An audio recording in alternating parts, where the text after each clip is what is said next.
नमस्कार। फेसबुकबाट पैसा आउँछ भन्ने त धेरैजनालाई थाहा छ। तर त्यसको लागि फेसबुक आइडी मोनेटाइजेसन भएको हुनुपर्छ। अब मोनेटाइजेसन भएपछि फेसबुकबाट कति भ्युज बराबर कति पैसा आउँछ त भन्ने यो खुल्दुली चाहिँ तपाईँ हामी धेरैलाई भएको हुनसक्छ। आउनुहोस् आज यही खुल्दुली मेटाउनको लागि म प्रमाणसहित कति भ्युज आउँदा कति फेसबुकले पैसा दिन्छ त भन्ने कुरा देखाउन गइरहेको छु। यो भिडियो अन्त्यसम्म हेर्नुहोला।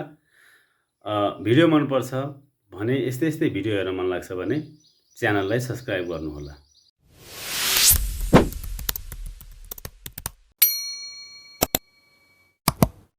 अब आजको विषयवस्तुतिर लागौँ। सबैले भन्छन् फेसबुकबाट पैसा आउन थाल्यो, पैसा कमाइ हुन थाल्यो भनेर। तर आफ्नो फेसबुक मोनेटाइजेसन नभएको र मोनेटाइजेसन भएपछि पैसा कमाइ हुन्छ होला भन्ने लागेका साथीहरूलाई यो भिडियो एकदमै इन्फर्मेसनवाला हुनेछ। अब हेर्नुहोस्, मेरो एउटा आइडी एउटा पेज मोनेटाइजेसन भएको छ। मोनेटाइज भएपछि अहिलेसम्म अर्निङ कति भएको छ र कति भ्युज बराबर कति फेसबुकले डलर दिँदो रहेछ त भन्ने कुरा प्रमाणसहित हेरौँ।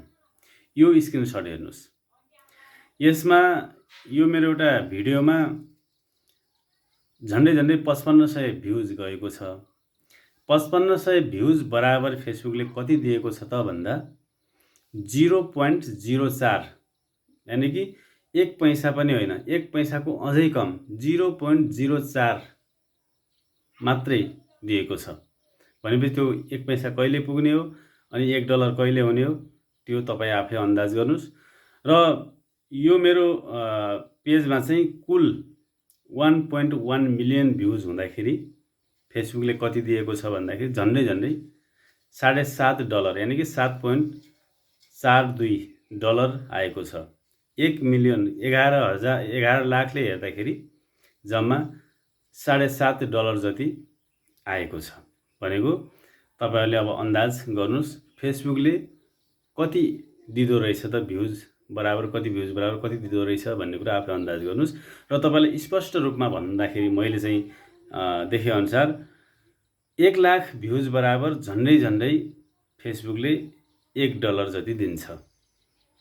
राम्रो याद चल्यो यताउता भयो भने 1 लाख भ्युज बराबर फेसबुकले 1 डलर भ्यू दिने गर्दछ। त्यही अनुसारले तपाई अब बुझ्नुस् र त्यही अनुसारले तपाईलाई जानकारी होस्। त्यसैले फेसबुकबाट कमाई त्यस्तो छैन कि धेरै पपुलर हुनु पर्यो, फोटो भिडियो केही स्टोरी हाल्न साथ एकैचोटी धेरैले हेर्ने त्यस्तो हुनु पर्यो। नत्र सामान्य तपाईँ हामी जस्तो क्रिएटरको लागि फेसबुकमा कमाई त्यस्तो छैन। तर पनि सामान्य जीवनमा हामीले अपलोड गरिरहेका हुन्छौँ, हालिरहेका हुन्छौँ भने त्यस्तो अवस्थामा मोनेटाइज नभएर हाल्नुभन्दा मोनेटाइज भएपछि हाल्नुमा केही न केही त आइराखेको छ नि त।